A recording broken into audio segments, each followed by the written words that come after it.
Bab 1041. Nama, penguasa dunia, aku menjadi penguasa gurun sejak awal penulis, ikan mas meniup gelembung. Plus mematikan mengatur ulang, Richard merasakan rasa pencapaian yang kuat setiap kali dia menyerahkan keterampilan itu. Pasukan itu adalah jaminan kelangsungan hidup Twilight City.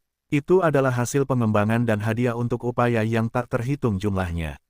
Akhirnya, dia membuka panel atribut dan memperoleh data pasukan yang akurat. Pasukan mahkota mencapai 6075. Pasukan bulan bercahaya bintang 3, 8660. Ada 330 pasukan luar biasa. Ada lebih dari 14.000 dari mereka. Ini adalah 14 batalion, 140 skuadron, dan lebih dari 1.400 regu. Itu adalah jumlah yang mengerikan yang bisa membuat pemain manapun gemetar ketakutan. Pasukan Twilight City adalah prajurit tingkat atas di atas level 15, selain dari naga darah kerangka yang direkrut Richard dari mayat naga mayat hidup.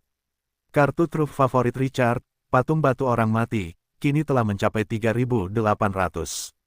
Tidaklah berlebihan jika dikatakan bahwa patung batu orang mati saja dapat menghancurkan sebuah kota dengan puluhan ribu pasukan dan fasilitas pasukan yang lengkap. Itu bahkan tidak dianggap sebagai rawa busuk. Tai Long telah menghubungkan rawa busuk ke lebih dari 10 pesawat dalam 2 bulan terakhir. Richard merekrut 50 sarang-sarang Radiant Moon siang dan malam.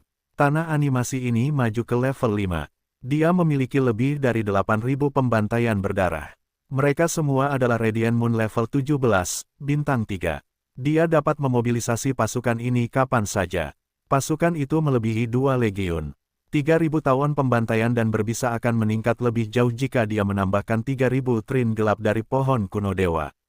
Itu bukan batasnya. Richard tidak dapat mengendalikan para pemain di L, tetapi dia dapat mengendalikan kekuatan kerajaan L. Putri Tundel telah membangun kembali pasukannya. Mereka mencapai 30 legiun atau lebih. Tidak seorang pun berani mengabaikan kuantitas, meskipun orang tidak dapat membandingkan kualitas prajurit Twilight City. Bloodwolf City di dunia bawah telah mengumpulkan pasukan 5 legiun dengan level rata-rata 15 dengan dukungan Twilight City. Orang dapat menghitung pahlawan yang luar biasa. Tidak berlebihan untuk mengatakan bahwa Richard dapat menggunakan cukup banyak kekuatannya untuk bertahan hidup dalam pertempuran skala besar. Pembantaian itu tidak eksklusif untuk domba, meskipun dia tidak dapat bersaing dengan kota tua seperti Solan City.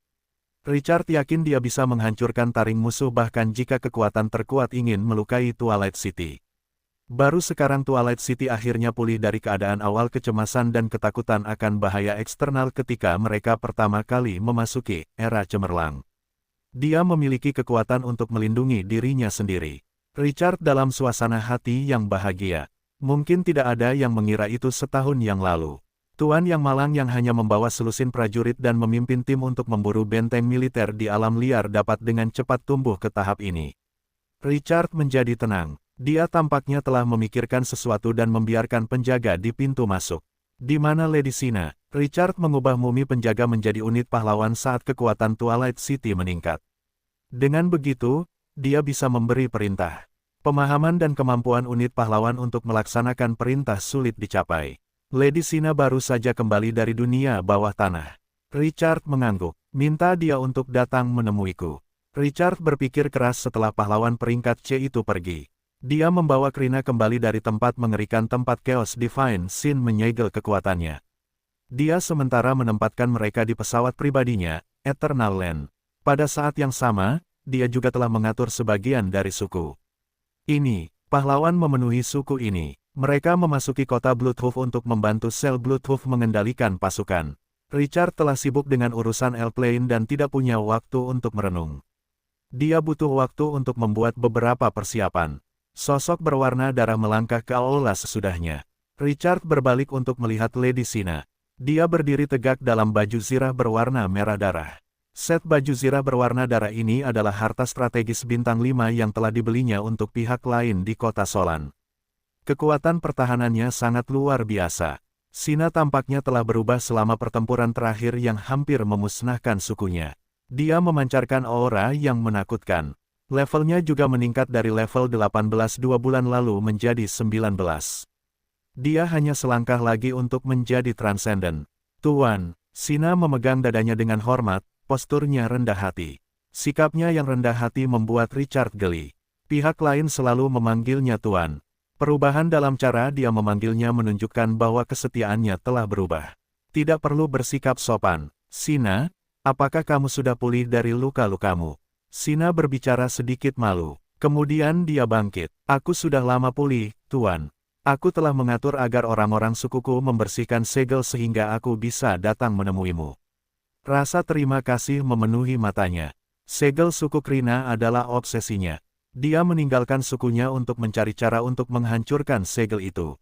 Dia akhirnya melepaskan tali di leher mereka setelah beberapa kali berliku-liku. Dan dia menganggap semua ini berkat pemimpin heroik di hadapannya. Richard mengangguk, tatapannya dalam. Suku Kina telah menjadi bagian dari Twilight City. Kau tidak perlu khawatir lagi. Aku memanggilmu ke sini hari ini untuk menanyakan apa yang ada dalam pikiranmu. Apakah kau akan memimpin orang-orangmu untuk berjuang demi Twilight City, atau kau akan tetap di sisiku seperti sebelumnya? Tuan Karu telah membuat pengaturan untuk orang-orang suku. Aku tidak perlu ikut campur dengan Komandan Karen dan Molly di sekitar. Tuan, aku berharap untuk tetap di sisimu dan berjuang untukmu. Richard tersenyum. Kalau begitu tetaplah. Namun, kau tidak bisa lagi menjaga dengan kekuatanmu saat ini. Ekspresi Sina berubah cemas. Tuan, aku sudah mencari yang transenden. Selama ada target yang cocok, aku. Richard tersenyum dan melambaikan tangannya. Tidak perlu gugup, aku sudah mengatur masa depan untukmu. Dia mengulurkan tangan kanannya dan melambaikannya sedikit saat dia berbicara. Kaca, ruang di depannya meledak. Sebuah lengkungan spasial setengah lingkaran muncul. Richard mengikuti Sina dan melangkah masuk. Sina melewati gerbang spasial. Mereka berdiri di atas awan di udara. Dia menundukkan kepalanya dan melihat ke bawah. Beberapa penduduk di tanah membangun yang sudah sepertiga selesai. Orang-orang datang dan pergi. Ada masa gelap. Mereka menumpuk semua jenis bahan konstruksi seperti gunung kecil. Tuan, mengapa kau membawaku ke tanah abadi? Sina menatap Richard dengan bingung. Richard menempatkan suku Krina di tanah abadi, jadi dia tentu saja mengenal mereka. Orang-orang membangun seperlima kota di bawah. Hanya garis besarnya yang tersisa. Itu adalah benteng strategis yang telah menginvestasikan sumber daya yang sangat besar kota abadi. Richard tidak menjawab. Dia berbalik dan menatap tanah abadi. Ekspresi riang menyelimuti wajahnya. Rawa busuk telah menjadi karakter utama di alam naga. Kematian yang monumental akan berarti keuntungan yang besar. Namun, keuntungan dari tanah abadi tidaklah kecil. Dia awalnya menyerang alam naga untuk tanah abadi. Selain ancaman yang ditimbulkan sistem tersebut terhadap dunia bawah tanah, alam yang sepenuhnya miliknya ini terlalu lemah. Ia membutuhkan makanan untuk berkembang dengan cepat. Alam naga yang tidak stabil menjadi makanan bagi tanah abadi. Rawa busuk melahap kehidupan, sementara tanah abadi menyerap kekuatan planar. Diameter tanah abadi telah meluas dari 1000 meter menjadi 50 km dalam 3 hingga 4 bulan. Sistem meningkatkannya dari miniatur menjadi bidang kecil. Kekuatan planar meningkat secara signifikan dan melonjak. Richard bisa menggunakan energi ini. Tanah abadi akan menjadi sepasang raja lainnya jika dia terus tumbuh. Itu tidak berlebihan. Namun, tujuan Richard hari ini bukanlah tanah abadi. Dia menarik napas dalam-dalam. Dan dia membawa Sina turun dari langit. Dia menundukkan kepalanya dan melihat tanah kering yang bercampur kerikil dan tanah. Ini adalah pusat tanah abadi. Ada batu-batu datar di kedalaman bumi. Benih pohon dunia belum tumbuh. Sina tidak bisa menahan diri untuk tidak melirik beberapa kali lagi ke sebidang tanah ini. Tampaknya biasa saja. Salah satu dari dua harta ini akan menyebabkan pertarungan gila. Selain itu, ada juga masa depanmu. Richard menatap Sina. Aku telah menyiapkan hadiah khusus untukmu. Itu akan memungkinkanmu mencapai puncak yang kuat. Richard selesai berbicara. Energi melonjak dari tubuhnya. Dia tidak menunggu Sina yang bersemangat untuk merespons. Gemuruh. Tanah di bawah kakinya tiba-tiba bergetar. Area tengah perlahan terbelah. Sebuah sosok muncul di hadapan tatapan Sina yang terkejut. Tanah itu menopang mayat emas tanpa kepala. Itu melonjak dari kedalaman bumi. Jiwanya gemetar, dan darahnya mendidih. Esensi darah di tubuhnya melonjak keluar tak terkendali. Tekanan yang tak terlukiskan membuatnya sulit bernapas.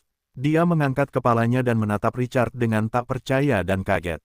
Suaranya bergetar. Ini mayat dewa. Richard mengangguk perlahan. Aku menyambar mayat ini dari Dewi Laba-Laba Lolita. Semangat juang murni bersemayam di dalam. Aku akan bisa meramunya dengan mayat Dewa Emas. Saat itu, rencana Dewi Laba-Laba Lolita kemungkinan besar adalah untuk semangat juang di mayat Dewa Emas. Nada suaranya mengandung sedikit kegembiraan. Kau, prajurit suku Krina, pelopor para pahlawan yang tak kenal takut, adalah pembawa terbaik.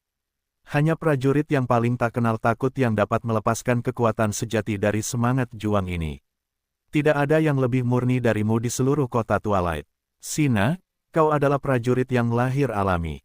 Selanjutnya, biarkan semangat juang yang dipelihara oleh para dewa ini membantumu berubah. Sina melihat tatapan Richard yang penuh tekad.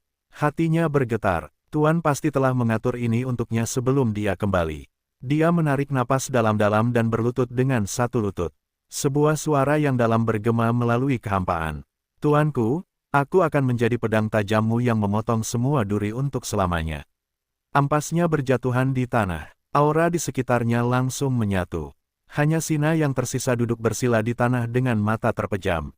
Dia membuka antarmuka. Sina, status, transformasi. Richard mengangguk. Pengalamannya dapat mengatakan bahwa seseorang tidak dapat menyelesaikan tingkat transformasi ini dalam 2 atau 3 hari. Itu akan menjadi pertempuran yang sulit. Tidak akan mudah untuk menjinakkan semangat juang itu. Namun, tidak perlu khawatir tentang kecelakaan apapun dengan altar pahlawan untuk mendukung mereka. Richard merenung. Kekuatan spasial di sekitarnya melonjak keluar dan memisahkan area ini. Orang luar tidak bisa mendekat bahkan jika mereka tiba di sini. Richard melakukan semua ini dan tidak kembali ke Lord's Mansion melalui gerbang spasial asli. Sebaliknya, dia berbalik dan keluar dari pintu masuk tanah pasir hisap.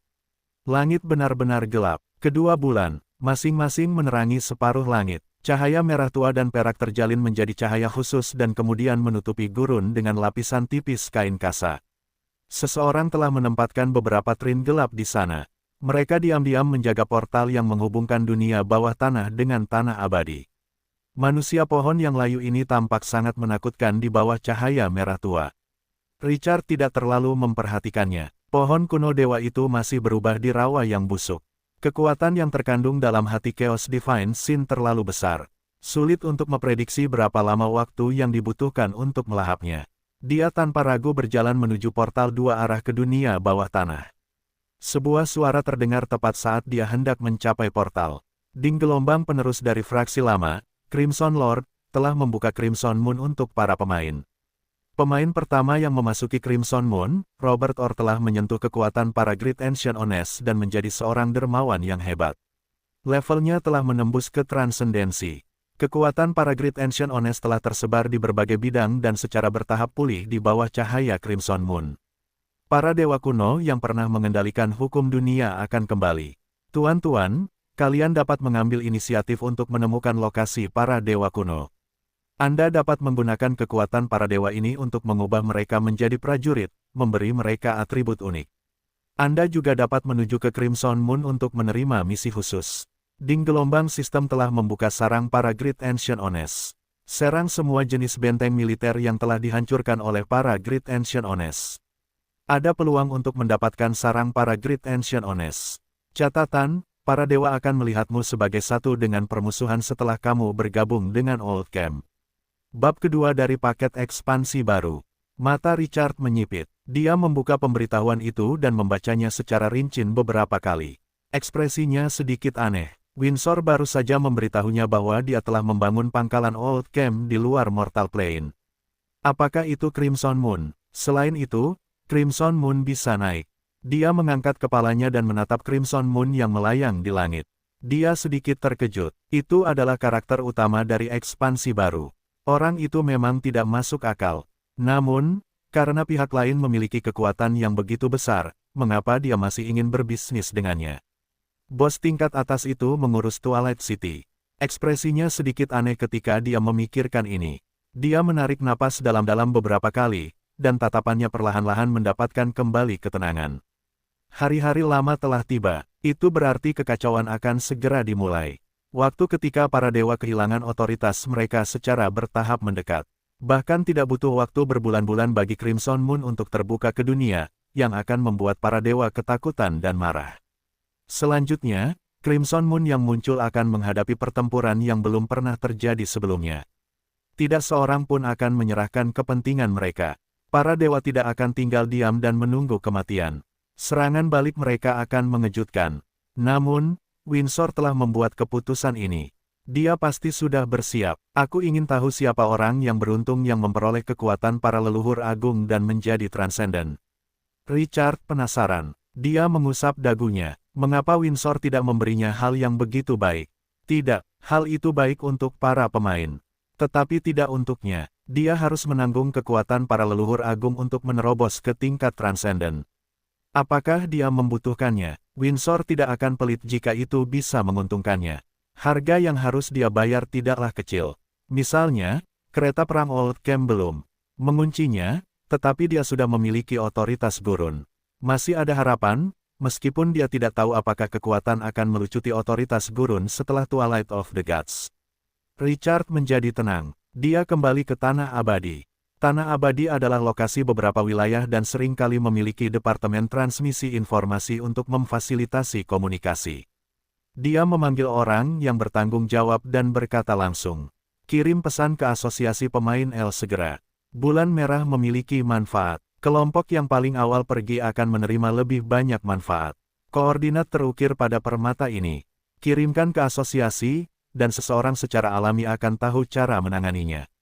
Pahlawan peringkat D segera mengambil batu permata itu dan dengan hormat berbalik untuk pergi. Dia pergi untuk melakukannya sendiri. Richard memikirkan sesuatu dan membuka forum pemain. Seperti yang diharapkan, diskusi tentang bab kedua Crimson Moon membanjiri forum. Mereka memiliki lebih banyak kata tentang orang yang beruntung yang telah menjadi transenden. Sosok ini telah membuat banyak orang iri, cemburu, dan benci. Siapa yang tahu Robert Orr? Transenden, itu transenden. Aku baru level 13 sekarang. Apa yang bisa dimainkan? Dewa-dewa kuno telah dihidupkan kembali. Saudara-saudara, manfaat membaca bab ini akan lebih dari sekadar penjelajah pesawat. Sebuah topik utas tiba-tiba menyebabkan banyak orang memulai diskusi panas saat mereka terus mengobrol. Apa pendapat kalian tentang Robert Orr setelah dia menerobos ke level transenden? Richard mengkliknya dengan rasa ingin tahu. Dia ingin melihat apa yang dipikirkan para idiot tentangnya. Dia mengharapkan perang kata-kata. Namun, situasinya berubah sepihak.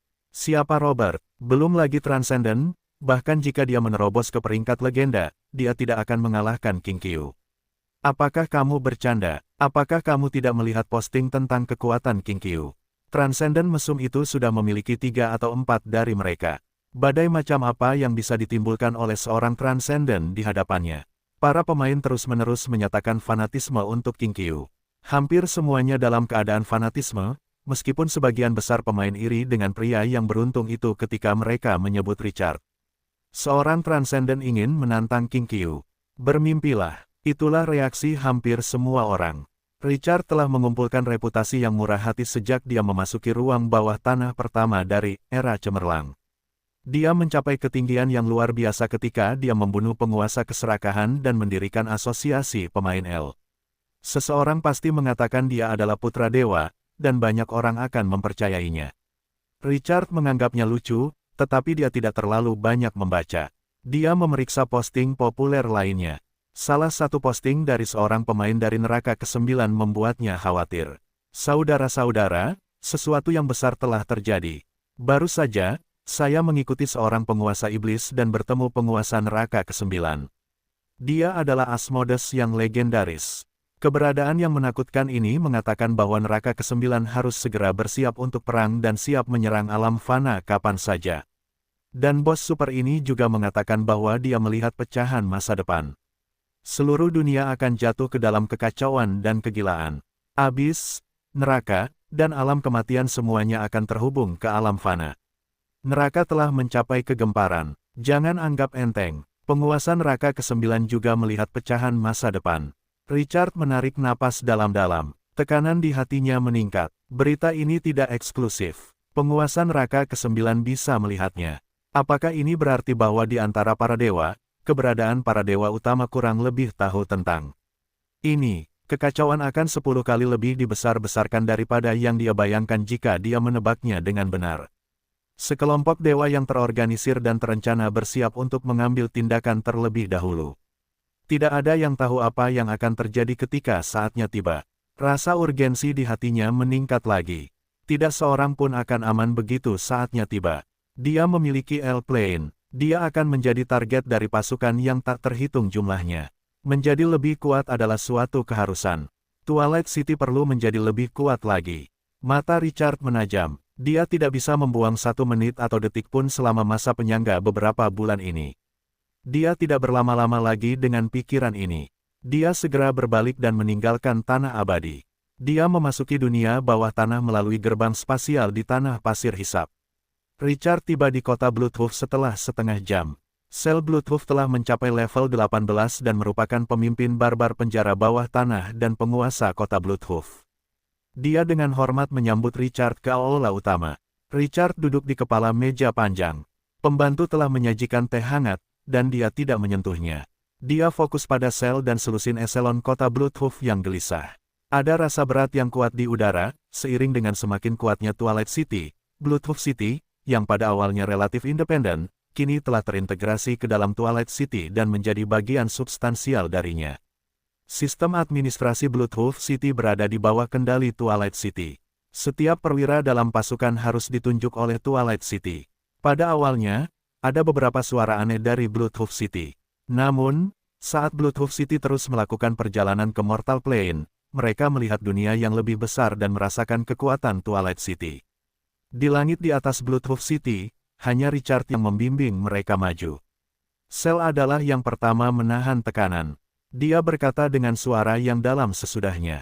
Lord Richard, kami telah menyelesaikan pabrik senjata yang Anda sebutkan setelah setengah tahun pembangunan.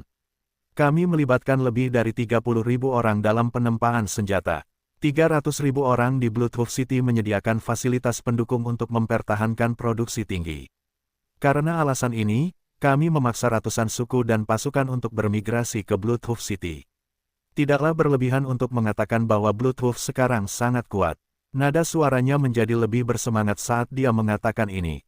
Kota benteng telah mereplikasi ramuan kebangkitan garis keturunan yang telah lama hilang untuk kita sesuai dengan resep rahasia yang diwariskan oleh para leluhur kita.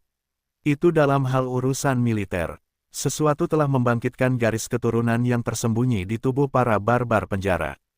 Pasukan kita telah berubah menjadi prajurit level 15 tingkat atas. Aku dapat meningkatkan prajurit level 15 di kota Bloodhoof menjadi 100.000. Beri aku 3 bulan lagi. Fanatisme memenuhi mata sel Bloodhoof. Richard mengangguk perlahan. Kamu melakukannya dengan baik. Pabrik senjata, pertahankan momentum ini dan teruslah berkembang. Laporkan ke Karu jika kamu membutuhkan lebih banyak tenaga kerja. Pesawat naga dapat menangkap beberapa budak. Adapun ramuan kebangkitan garis keturunan untuk para barbar di ruang bawah tanah. Aku ingat harga yang harus dibayar, kan? 5 tahun. Kamu hanya akan memiliki 5 tahun tersisa setelah membangkitkan garis keturunan. Panas dalam suara sel tidak berkurang. Tapi, itu semua sepadan. Demi kekuasaan, kita bisa menyerahkan segalanya. Lagi pula, aku bisa mengatakan bahwa perang akan segera terjadi. Yang menanti kita adalah kehancuran bahkan jika Bloodhoof City tidak mengamuk. Karena tidak ada jalan keluar, maka kita akan memberikan segalanya. Selama Twilight City masih ada, Bloodhoof City tidak akan punah. Richard menatap tajam ke arah penguasa barbar yang kekar itu. Sel, aku berjanji padamu. Suatu hari, aku akan membawamu keluar dari dunia bawah tanah dan menuju ke permukaan untuk bertarung melawan berbagai ras. Aku belum melupakan janji ini. Akan ada kekacauan besar dalam beberapa bulan. Aku akan mengirimimu perintah untuk mendaftarkan semua pasukan di kota Bloodhoof untuk bergabung dalam perang. Aku akan membangun kota untukmu dan para barbar penjara di permukaan jika kita memenangkan perang ini. Biarkan para barbar penjara bawah tanah melangkah ke permukaan. Mata sel menyala dengan semangat. Hampir semua orang bermimpi untuk pergi ke permukaan yang kaya dan aman yang legendaris di mana ada air bersih dan makanan yang tak terhitung jumlahnya. Bahkan dia, penguasa kota Bloodhoof, tidak terkecuali. Tetapi yang lebih penting, itu adalah janji Richard kepada mereka. Ini adalah keinginan seorang pembunuh dewa. Klan penjara bawah tanah memperlakukan yang kuat. Sel tiba-tiba berlutut dengan satu kaki dan berteriak dengan nada fanatik. Kota Bloodhoof akan selamanya mengikutimu, tuanku. Eselon kota Bloodhoof di belakangnya juga berlutut dan membuat sumpah yang sungguh-sungguh. Ding gelombang pemimpin para barbar penjara bawah tanah, Sel, telah memimpin semua eselon para barbar penjara bawah tanah untuk bersumpah setia kepadamu. Anda telah memperoleh komando absolut dari para barbar penjara bawah tanah. Ding gelombang Anda telah sepenuhnya menaklukkan dunia bawah tanah. Semua yang ada di sini akan menjadi milik Anda. Peringkat legenda Anda di dunia bawah tanah telah dinaikkan ke level tertinggi. Anda dapat mengeluarkan perintah wajib militer dan merekrut secara paksa semua ras penjara bawah tanah untuk bergabung dengan pasukan. Anda dapat mengeluarkan perintah administratif untuk memaksa semua ras penjara bawah tanah untuk melaksanakan perintah tersebut. 30% dari atribut pasukan yang Anda pimpin akan meningkat di dunia bawah tanah. Richard melihat perintah sistem. Suasana hatinya sedikit membaik. Sel duduk selama lebih dari setengah tahun, dunia bawah sekarang menjadi miliknya, baik dalam nama maupun dalam ketanyaan sistem administrasi juga berada di bawah kendali Twilight City. Richard yang bertanggung jawab dan tidak perlu khawatir tentang hal itu. Richard tidak tinggal lebih lama setelah dia menyelesaikan urusannya dengan Bloodhoof City. Sel dan eselon Bloodhoof mengantar Richard pergi. Sel melihat sosok yang menghilang ke langit dan linglung. Dia mendesah dengan emosi sesudahnya. Setengah tahun yang lalu, ketika kami bertemu denganmu untuk pertama kalinya, aku khawatir tidak seorang pun dari kita dapat membayangkan bahwa penguasa permukaan yang mengendalikan boneka mekanis dan naga darah kerangka suatu hari akan menjadi raja sejati dunia bawah tanah. Saat dia mengatakan itu, wajahnya menunjukkan sedikit kesedihan. Itu adalah kebetulan bahwa para kurcaci berwarna abu-abu menyerang Bloodhoof City, dan kamu mengalahkan para kurcaci terkutuk itu. Sejak saat itulah Bloodhoof City memiliki kerjasama yang sangat erat denganmu, Tuan. Pada akhirnya, aku berjalan ke tempatku berada saat ini. Bloodhoof City telah menjadi penguasa dunia bawah tanah, tetapi kekuatannya juga telah meningkat lebih dari 10 kali lipat. Saat dia berbicara, dia berbalik dan menatap dingin ke arah para pahlawan barbar di ruang bawah tanah di belakangnya. Dia mengucapkan kata demi kata, "Yang mulia adalah pembunuh dewa yang membunuh Tuan keserakahan. Itu adalah eksistensi yang luar biasa dengan kekuatan tertinggi. Merupakan kehormatan bagi kami untuk bisa menjadi bawahan Tuan. Aku tidak akan membiarkan siapapun memiliki kesetiaan. Selain itu, dunia sedang mengalami perubahan yang belum pernah terjadi sebelumnya. Kita hanya bisa mengandalkan yang kuat jika kita ingin bertahan hidup.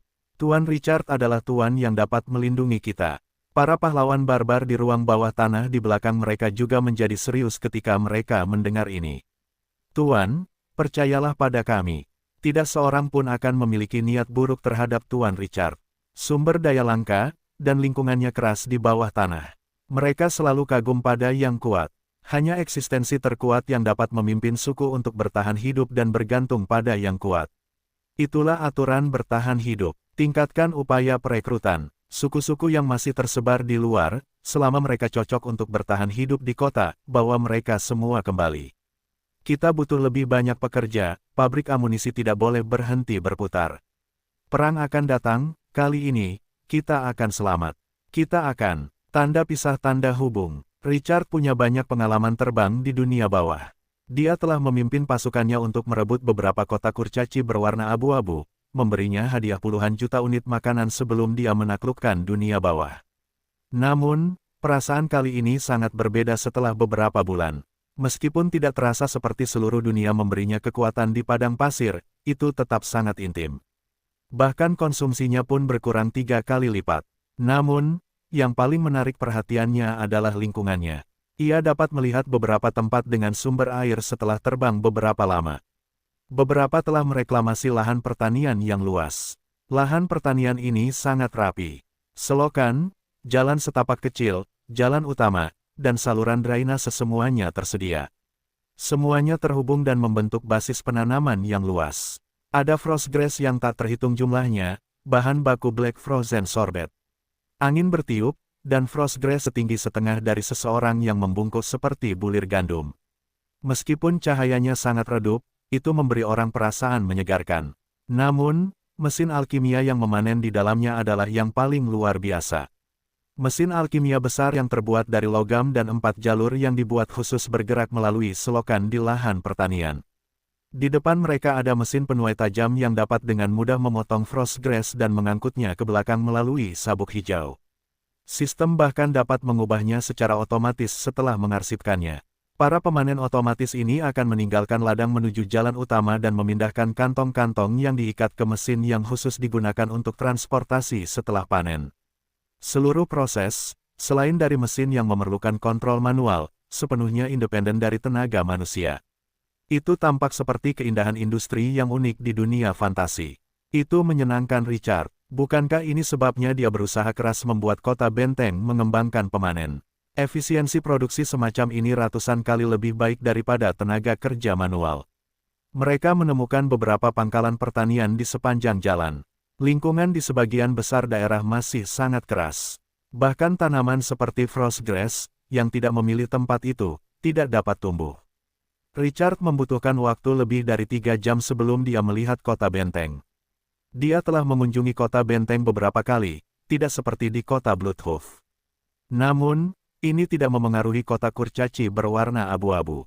Mereka secara alami cocok untuk penelitian ilmiah, dari menjadi pusat penelitian kota Twilight. Kekuatan penelitian kota benteng telah mencapai ketinggian baru dengan penambahan kurcaci berdarah suci. Statusnya di kota Twilight juga meningkat setiap hari. Richard melihat ke bawah dari langit di atas Bloodhoof City. Kota yang telah lama direbut itu telah memulihkan vitalitasnya. Deretan meriam alkimia yang padat dengan kaliber yang dilebih-lebihkan dan sejumlah besar boneka mekanis di tembok kota sudah cukup untuk menunjukkan bahwa para kurcaci berwarna abu-abu ini tidak menganggur kecuali untuk misi penelitian ilmiah yang telah diberikannya kepada mereka. Dia mengabaikan para prajurit penjaga dan memasuki kota dalam beberapa tarikan napas. Richard mendarat di depan rumah besar itu. Seorang kurcaci berwarna abu-abu menjaga dan mengemudikan boneka mekanik berukuran 4 hingga 5 meter itu mengejutkan pada awalnya saat melihat orang luar. Kemudian, mereka merasakan aura yang tidak dikenal namun akrab itu dan segera mengendalikan boneka mekanik itu untuk berlutut dengan satu lutut. Suara mereka terbakar dengan gairah dan kegilaan. Tuan Besar, selamat datang. Itu adalah penakluk dunia yang hebat. Pada saat yang sama, dia juga seorang pembunuh dewa dan tuan mereka. Sekelompok boneka mekanik dengan gaya seperti fantasi berlutut dan memberi hormat kepadanya. Perasaan itu cukup bagus. Richard mengangguk dan melangkah masuk di bawah tatapan tajam para kurcaci berwarna abu-abu. Seorang pahlawan kurcaci berwarna abu-abu level 10 segera datang untuk memimpin jalan. Senyum di wajahnya lebih cerah dari krisan. Dia membungkuk dengan hormat dan memimpin jalan ke aula. Richard duduk dan memberitahu pria itu untuk memanggil Brown dan Adele. Pahlawan kurcaci berwarna abu-abu itu mengangguk ke penjaga di sampingnya. Penjaga itu pergi. Seseorang membawa 2 peri gelap itu. Peri-peri ini memiliki telinga yang panjang dan runcing serta wajah yang sempurna. Tuan Besar, kedua Dark Elf ini adalah 2 penyanyi yang merekam rekaman suara sihir. Karena Dark Elf tidak banyak, dan yang lainnya sudah kehilangan keperawanan mereka, kedua orang ini masih perawan. Tuan Brown secara khusus memerintahkan mereka untuk tetap menjadi pelayanmu. Richard menatap Dark Elf yang gugup dan bersemangat itu dengan penuh minat. Mereka mungkin masih biasa saja, tidak seperti kulit hitam para legenda, meskipun kulit Dark Elf ini tidak seputih kulit elf lainnya. Mereka memancarkan hasrat yang kuat untuk menaklukkan. Mereka memiliki penampilan dan temperamen yang unik. Tidak buruk, kamu sangat bijaksana. Dia mengangguk sedikit dan tidak mengatakan apa-apa. Bukan masalah besar baginya untuk menerima beberapa pelayan dengan statusnya. Keduanya akan menjadi bintang, era cemerlang. Cek, cek, cek, perasaan yang berbeda. Richard merasa puas. Para kurcaci berwarna abu-abu ini menghela napas lega. Untungnya, Tuan menyukainya. Tidak lama kemudian, Brown dan Adele datang dengan cepat. Brown hampir menangis ketika dia melihat Richard. Dia adalah pahlawan kurcaci berwarna abu-abu pertama yang bergabung dengan Richard. Sekop geser langsung berlutut di tanah dan berteriak. Tuan, Anda belum pernah ke kota benteng selama setengah tahun. Saya pikir Anda telah melupakan kami. Menjauh dari inti kekuatan sangatlah berbahaya. Itulah yang terjadi pada Brown. Statusnya sebagai alkemis level 15 telah menurun drastis seiring berkembangnya kota Twilight. Dia pasti sudah lama pergi menemui Richard jika bukan karena beban kerja yang berat di kota benteng. Dia harus mengubah posisinya sebagai pemimpin kota benteng cepat atau lambat jika pemimpin itu melupakannya. Richard menatap pria itu. Dia tidak tahu apakah harus tertawa atau menangis. Baiklah, kau telah melakukannya dengan baik selama periode ini. Kau telah berkontribusi banyak pada pencapaian Fortress City saat ini. Aku akan mengingatnya. Brown meratap lebih keras. Tuan, merupakan kehormatan bagiku untuk berkorban demimu. Fortress City akan bergerak maju sesuai keinginanmu. Tidak seorang pun dapat menghentikan kita. Kelopak mata Richard berkedut mendengar suara itu, dan dia menendang. Jika kau terus berbicara omong kosong, enyahlah. Richard menendang Brown dengan ringan atau keras. Ahli alkemis utama itu terkekeh. Dia berdiri seolah-olah tidak terjadi apa-apa. Richard merasakan sikap tidak sopan pihak lain itu. Dia merasa cukup bangga. Dia berbalik dan menatap pahlawan kurcaci berwarna abu-abu level 10 dengan bangga. Seolah-olah dia berkata, lihat, hubunganku dengan Tuan begitu baik, tetapi dia menendangku. Tatapan iri pihak lain membuatnya semakin senang. Richard menunggu Brown menggunakan metodenya untuk mendekat. Brown tersenyum dan maju. Tuanku, nada suaranya seperti angin sepoi-sepoi. Richard santai dan tidak mengatakan apa-apa lagi. Seorang gadis tidak menunggu Richard untuk berbicara. Gadis itu bersemangat tentang penelitian ilmiah. Dia mengeluarkan boneka mekanik yang dibungkus dengan daging dan darah. Itu tampak agak menakutkan. Pihak lain seperti anak kecil yang memamerkan sertifikat kepada orang tuanya. Tuan, ini adalah boneka khusus yang saya kembangkan menggunakan pemburu transenden. Itu menggelitik minat Richard, dan dia secara tidak sadar mengulurkan tangan untuk mengambilnya. Tiba-tiba, serangkaian pemberitahuan sistem berdering di telinganya. Ding gelombang melalui teknik terlarang keluarga Thorin, Adele telah mengembangkan ciptaan khusus mesin daging. Sistem meningkatkan potensinya dari peringkat A ke Beyond A rank. Ding gelombang Adele memiliki bakat yang tak tertandingi untuk menciptakan mesin daging. Sistem akan meningkatkan semua atribut mesin daging hingga 80%. Dia dapat memberikan keterampilan eksklusif pada mesin daging kelemahan daging peringkat A dan kenaikan mekanis peringkat A. Ding gelombang ini adalah ciptaan khusus yang berhasil dikembangkan Adele. Sesuatu pasti telah membangkitkan garis keturunan Thorin. Dan semua keahliannya telah ditingkatkan ke peringkat pertama. Ding gelombang Adele telah dipromosikan menjadi Master Blacksmith. Dia juga memperoleh keahlian khusus Forbidden Master. Richard melihat pemberitahuan yang padat, dan wajahnya menjadi agak menarik rasa ingin tahu muncul di hatinya. Pendahulu benda ini adalah seorang pemburu transenden. Pada hari-hari awal, era cemerlang, itu adalah kartu trufnya yang paling utama. Dia membuka panel atributnya. Pemburu daging, level 22. Tipe, mesin daging penciptaan unik.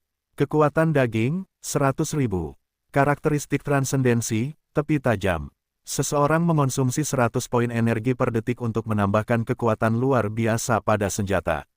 Itu dapat menghancurkan sihir dan menembus semua perisai yang dibentuk oleh energi. Semakin banyak energi yang dikonsumsi, semakin kuat efeknya. Keterampilan, Super Overload, di atas peringkat A itu langsung mengonsumsi 30.000 energi daging. Itu meningkatkan semua atribut sebesar 500%. Kecepatan meningkat sebesar 600%. Tentakel berdarah di atas peringkat A, daging di luar tubuh dapat mengembun menjadi 12 tentakel yang panjangnya 50 meter untuk menyerang musuh. Tentakel akan langsung melahap daging musuh setelah mereka mengenai musuh. Daging lemah, peringkat A, tubuh terbuat dari daging dan darah saat terluka. Itu dapat melahap daging dan darah untuk memulihkan luka dan kekuatan dagingnya. Itu juga kebal terhadap semua keterampilan kontrol. Kenaikan mekanik peringkat A, tubuh dan tulang terbuat dari logam. Pertahanan meningkat sebesar 400%. Seseorang dapat mengonsumsi 1000 poin kekuatan daging dan darah per detik untuk meningkat menjadi 800%. Levitasi, peringkat A. Serangan mencabik tengkorak peringkat A. Serangan bermuatan, peringkat A. Penusuk armor kekerasan, peringkat A. Pembantaian gila, peringkat A. Karakteristik ras, 1. Kehidupan khusus. Mesin daging yang telah menyatu dengan beberapa jiwa telah menjadi kehidupan yang unik. Itu dapat menjadi unit seperti pahlawan dan bertarung secara mandiri setelah kesadaran tidurnya diaktifkan. Selain itu, ada 5 ruang yang disediakan di area inti. Itu bisa melahap musuh yang kuat dan merebut kekuatan mereka. Seseorang juga bisa menggunakannya untuk modifikasi mekanis dan penguatan. Fusi pengikat, seseorang bisa terlibat dalam pertempuran fusi dengan master terikat. Itu dapat memungkinkan pihak lain untuk mengemudikan tubuh. Seseorang dapat menggandakan semua atribut tubuh setelah fusi. Dan semua kerusakan keterampilan akan meningkat sebesar 300%. Seseorang dapat mengirimkan semua informasi dalam radius 800 meter ke pilot secara real-time dengan boneka mekanis sebagai pusatnya. Terikat saat ini, Adele. Deskripsi, mesin daging pertama yang ditempa oleh pandai besi master terlarang, Adele. Itu memiliki potensi yang kuat. Ya Tuhan, Richard kagum setelah dia membaca atribut mesin daging. Pemburu darah ini telah menjadi makhluk hidup, dan kekuatan tempurnya tidak kalah dengan transenden biasa. Atributnya berada di luar grafik. Pihak lain juga akan menjadi unit seperti pahlawan dengan kecerdasan tinggi dan bisa bertarung begitu diaktifkan. Sistem itu bisa meningkatkan atribut Adele secara drastis jika dia mengendarainya sendiri. Itu sedikit tidak biasa. Mesin alkimia atau boneka ajaib yang bisa bertarung tidaklah langka, tetapi terlalu langka bagi mereka untuk memiliki kehidupan dan kecerdasan. Itu membuatnya berpikir lebih banyak. Bisakah itu memberikan semua kehidupan mekanis alkimia jika seseorang terus mengembangkan teknologi ini? Apa yang perlu dikhawatirkan jika dia bisa melakukan ini? Mereka bisa menambang urat biji, bertani di lahan pertanian, dan membangun kota. Seseorang hampir bisa menyerahkan segalanya kepada kehidupan mekanis ini untuk diselesaikan. Ekspresi Richard tiba-tiba menjadi aneh. Memberikan kehidupan pada mesin, bukan? Efeknya tidak jauh berbeda, meskipun arah pengembangannya berbeda. Jika seseorang bisa menyadari bahwa pemandangan itu tidak terbayangkan. Dia mengangkat kepalanya dan menatap Adele. Dia menarik napas dalam-dalam beberapa kali, tetapi dia tidak bisa menenangkan kegembiraan di hatinya. Adele, seberapa sulitkah membuat mesin daging? Adele akan serius tentang masalah ini. Adele merenung. Dia berkata perlahan, mesin daging ini memiliki pemburu yang luar biasa sebagai bahan bakunya. Selain Terminator yang diciptakan oleh kurcaci berwarna abu-abu, mesin ini memiliki fondasi yang cukup bagi saya untuk dimodifikasi. Saya membutuhkan setidaknya setengah tahun untuk membuatnya dari awal. Dan saya akan membutuhkan sumber daya yang sangat besar. Tidak akan kurang dari 5 juta sumber daya langka jika seseorang ingin mengubahnya menjadi sumber daya. Sangat murah. Richard terkejut. Seseorang dapat menukar 5 juta sumber daya langka dengan tingkat kekuatan pertempuran yang transenden. Itu adalah kesepakatan yang bagus. Namun, setengah tahun agak terlalu lama. Twilight City tidak berguna untuk menciptakan transenden, meskipun itu membutuhkan kekuatan tingkat tinggi. Situasinya sangat mengerikan sehingga seseorang tidak dapat berdagang hanya dengan 2 atau 3 transenden lagi. Fondasinya masih merupakan kekuatan Twilight City. Bisakah Anda menerapkan teknik ini pada mesin biasa? Memberi kehidupan pada mesin akan sangat meningkatkan efisiensi produksi kita secara keseluruhan. Itu lebih berharga daripada menciptakan 3 hingga 5 pemburu darah. Adele segera membuka pikirannya ketika dia mendengar ini. Sebelumnya, dia telah memikirkan tentang cara membuat mesin daging yang lebih sempurna dan mengabaikan persyaratan dasar. Tidak akan sulit, orang bisa menerapkannya pada mesin biasa. Saya sudah memilah kesulitan teknis yang relevan. Seorang pandai besi atau alkemis biasa dapat mulai memodifikasinya setelah seminggu berlatih. Richard sangat bersemangat. Kecerdasan buatan akan merusak dunia begitu orang-orang belajar menggunakannya. Dunia fantasi seperti era cemerlang mungkin tidak dibesar-besarkan seperti planet biru. Tapi itu akan menjanjikan. Bagaimana dengan biayanya? Adele merasakan kegembiraan Richard. Suasana hatinya menjadi lebih bahagia. Bukankah dia melakukan begitu banyak hal hanya untuk membantunya? Matanya melengkung saat dia berkata dengan cepat. Biayanya tergantung pada target modifikasi, tetapi tidak akan terlalu tinggi. Ambil contoh pemanen alkimia otomatis setinggi 3 meter dan panjang 15 meter. Seseorang dapat berhasil memodifikasinya dengan 10.000 unit sumber daya langka. Tapi yang lebih penting, itu adalah jiwa yang lengkap. Hidup adalah domain pencipta. Saya hanya memiliki sedikit pemahaman tentang logika di balik penciptaan kehidupan. Saya masih jauh dari mampu menciptakan kehidupan. Oleh karena itu, mesin daging dan darah tidak dapat menghasilkan jiwa mereka.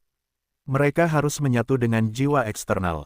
Dan semakin kuat mesin daging, semakin kuat jiwa yang dibutuhkannya.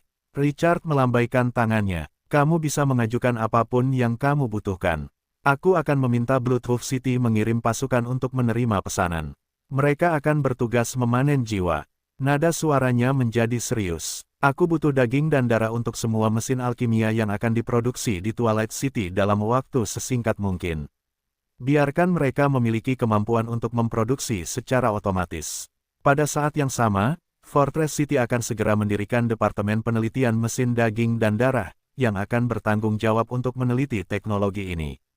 Pada saat yang sama, kami juga akan mencoba mengumpulkan daging dan darah untuk semua mesin alkimia yang dapat berpartisipasi dalam produksi.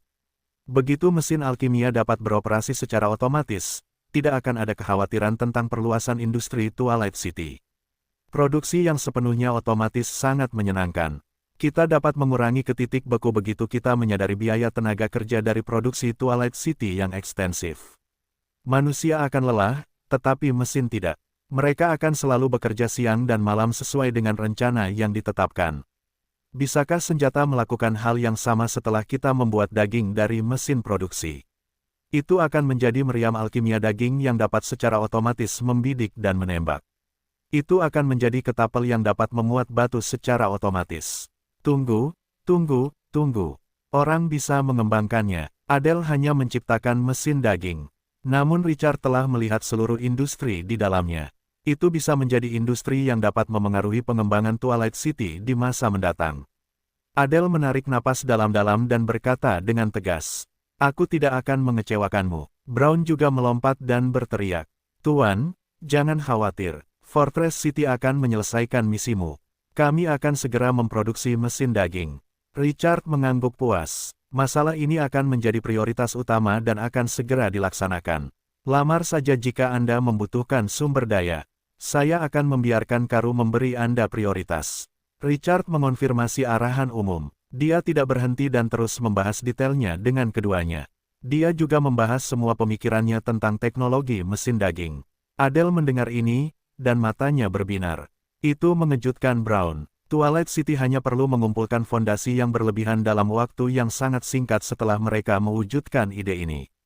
Richard merasa termotivasi dengan tujuan ini dalam pikirannya. Dia menyelesaikan diskusi di malam hari. Adele hendak pergi. Dia ingat Richard belum bertanya padanya tentang profesi barunya Forbidden Master Blacksmith. Seorang Forbidden Master Blacksmith dapat mempelajari teknik terlarang yang tidak dapat dilihat oleh manusia. Itulah deskripsi sistemnya, dan itu tampak sangat perkasa. Wajah Adele menunjukkan sedikit emosi ketika dia mendengar pertanyaan Richard. "Tuanku, Forbidden Master Blacksmith adalah warisan keluarga Thorin. Konon, di zaman dahulu, keluarga Thorin kita memiliki leluhur yang kuat. Hal-hal yang mereka pelajari bahkan membuat para dewa takut pada mereka. Beberapa dewa menyerang leluhur kita. Sayangnya, leluhur kita meninggal. Namun, leluhur kita meninggalkan sebagian pengetahuan mereka menggunakan kekuatan garis keturunan mereka sebelum leluhur kita pergi. Selama aku bisa membangkitkan garis keturunan Thorin, aku bisa memperoleh waktu untuk mempelajari mantra terlarang dan menjadi Forbidden Master Blacksmith." Nada suaranya terdengar rumit saat dia berbicara. Tetapi semua ini harus dibayar dengan harga. Seseorang akan merasakan kutukan warisan dan mati segera setelah berusia 30 tahun jika seseorang tidak dapat mengaktifkan garis keturunan Thorin. Hanya dengan menjadi Special Blacksmith kutukan itu dapat ditunda, dan hanya dengan menjadi Master Blacksmith kutukan itu dapat ditekan. Itu membuat ayahku khawatir ketika aku bergabung dengan Twilight City. Richard mengerti. Beberapa orang merasa bahwa mereka telah menemukan harta karun. "Jangan khawatir, aku akan meminta seseorang untuk membawa ayahmu ke sini. Tidak akan sulit baginya untuk menjadi Forbidden Master Blacksmith dengan dukungan Twilight City. Karena ia telah memberikan kontribusi, tentu saja ia harus diberi penghargaan." Ayah Adele telah bergabung dengan Kamar Dagang Bunga Phoenix Style dan pernah datang ke Twilight City. Richard telah menggantungnya dan mencambuknya selama beberapa hari karena ia terlalu sombong. Hati Adele hampir meleleh ketika mendengar ini. "Tuan," Richard tersenyum dan mengulurkan tangan untuk membantu wanita muda itu menyisir rambutnya ke belakang. "Saya sudah melihat apa yang telah Anda lakukan. Lakukan pekerjaan Anda dengan baik dan serahkan sisanya kepada saya." Kedua Dark Elf itu menatap langit pagi yang cerah dengan kaget. Itulah pertama kalinya mereka merasakan penglihatan yang tak terbatas. Itulah pertama kalinya mereka merasakan ada cukup cahaya. Awalnya, para Dark Elf itu sedikit gugup dan tidak nyaman. Mereka melihat sekeliling beberapa kali dan merasa sangat senang. Itulah permukaannya, sama sekali berbeda dari dunia bawah tanah. Richard tidak fokus pada kedua Dark Elf itu. Dia membawa mereka kembali ke Twilight City. Mereka melayani sebagai pembantu untuk sementara waktu. Dia tidak membuat pengaturan lebih lanjut. Promosi kotak musik peri dapat mengungkapkan nilai asli mereka. Tuan Karu telah menunggunya. Dia bergegas dan menyapanya. Tuan, anomali yang sangat mengerikan di ruang bawah tanah itu terjadi beberapa jam yang lalu. Seolah-olah bulan merah muncul di dalamnya. Cahaya merah menyelimuti 10 km di sekitarnya. Itu memaksa pasukan penjaga kita untuk mundur. Mata Richard menyipit. Cahaya merah. Dia langsung memikirkan bab kedua bulan merah. Itu adalah kembalinya para leluhur agung. Suatu kebetulan tidak mungkin terjadi tanpa sebab dan akibat. Apakah ada informasi lain? Tidak ada, Tuan. Aku melaporkan kepadamu segera setelah aku melihat sesuatu. Richard mengangguk dan berbalik untuk melihat ruang di sampingnya. Fei, ikutlah denganku. Ini mungkin melibatkan para dewa zaman dahulu. Jangan bertindak tanpa perintahku. Dark Valkyrie belajar dari pengalaman Lorena.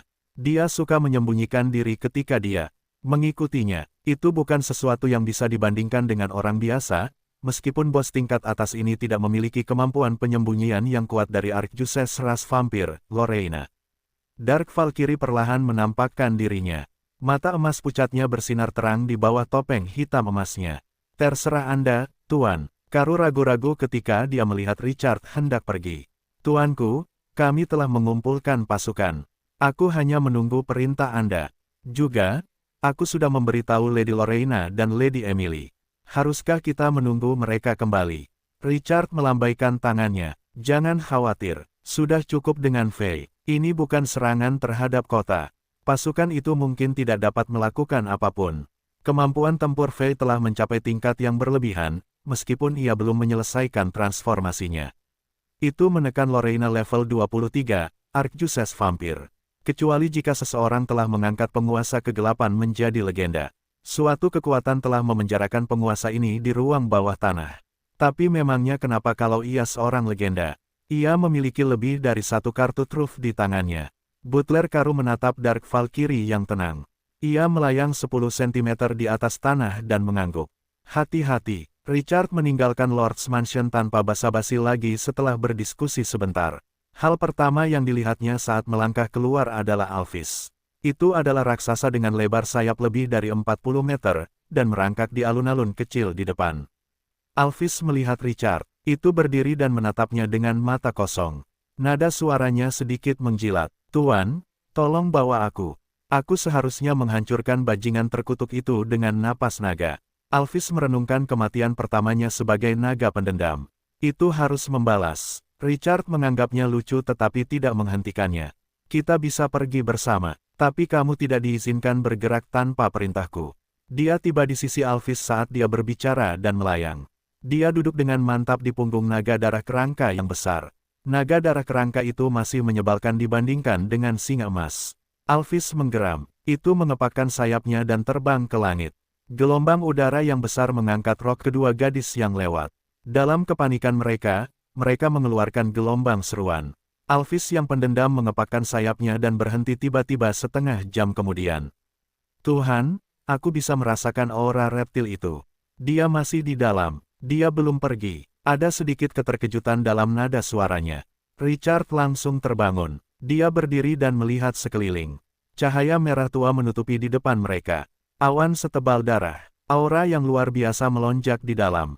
Richard menyipitkan matanya saat melihat ini dan tanpa sadar mengeluarkan patung dewa kuno itu.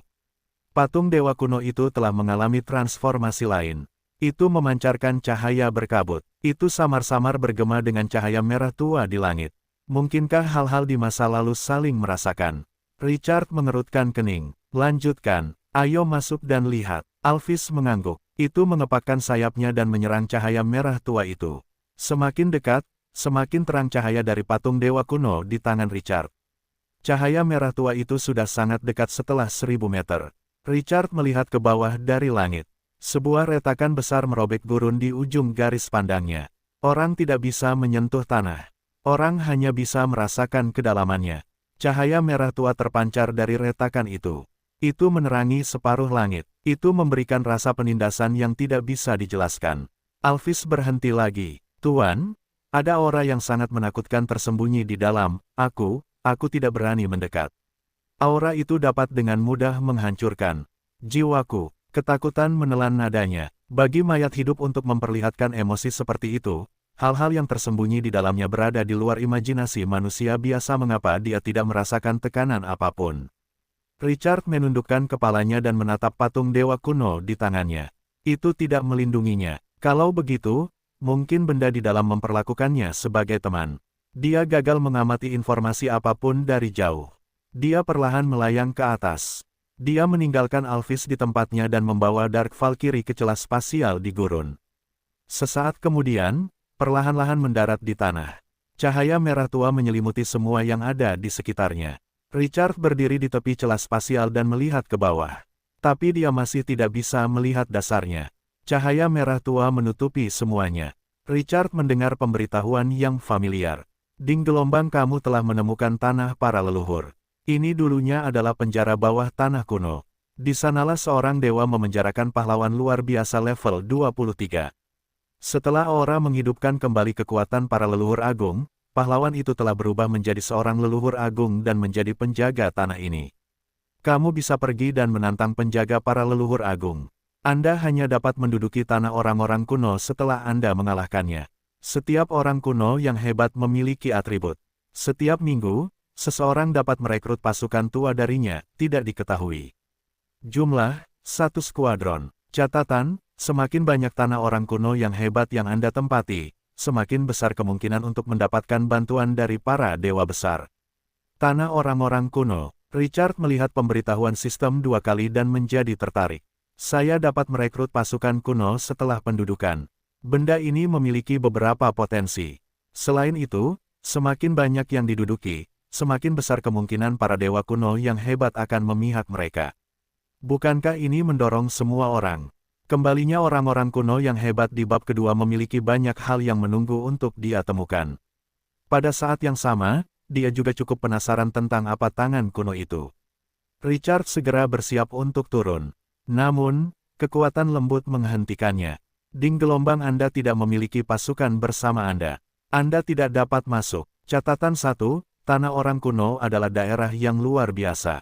Penguasa harus membawa 2 skuadron prajurit untuk pergi. Kekuatan akan segera mengusirmu jika semua pasukanmu mati saat masuk. Catatan 2, kamu hanya dapat menantang masing-masing dari yang kuno yang hebat seminggu sekali. Kamu dapat mengirim pasukan untuk menjaga mereka, jumlah tetap, 2 unit pahlawan, 2 skuadron, setelah kamu menduduki tanah kuno yang hebat. Orang luar dapat menantang untuk tanah kuno yang hebat yang diduduki. Setiap orang dapat menantang diri mereka sendiri seminggu sekali. Tanah kuno akan menjadi milik pihak lain jika telah berhasil mengalahkanmu. Aturan ini menarik. Minat Richard tumbuh saat dia membaca pemberitahuan baru. Benda ini adalah penjara bawah tanah berskala kecil. Selain itu, mekanisme pemilihan stasiun ini juga menarik. Ini mendorong pemain untuk bersaing satu sama lain. Tapi masalahnya, apakah benda-benda di dalamnya sebagus itu? Apakah pantas baginya untuk mengirim pasukan untuk menjaganya? Itu menggelitik rasa ingin tahunya. Dia tidak membuang waktu dan berbalik untuk pergi. Dia meminta Alphys untuk kembali ke Twilight City dan membawa 2 skuadron patung batu mayat hidup dan 2 sayap naga jahat. Alphys sangat ingin membalas dendam dan terbang sangat cepat. Dia tiba dengan 4 skuadron prajurit setengah jam kemudian. Patung batu mayat hidup bintang 3 Radiant Moon level 17, dan sayap naga jahat bintang 1 Transcendent level 20 adalah kartu truf Twilight City. Sayap naga jahat pandai dalam pertarungan jarak dekat. Keterampilannya sangat kuat sehingga orang bisa menggambarkannya sebagai tidak normal. Di sisi lain, patung batu orang mati adalah prajurit serba bisa. Serangan, jarak dekat, pertahanan, dan pemulihan mereka semuanya tidak normal. Skill lempar Tomahawk mereka adalah kekuatan area of effect tipe sihir. Tidak ada kelemahan patung batu orang mati selain skill berenang. Alphys tidak ragu-ragu dan membawa 1 skuadron sayap naga dan 1 skuadron patung batu mati ke dalam celah. Pasukan lainnya berjaga di luar.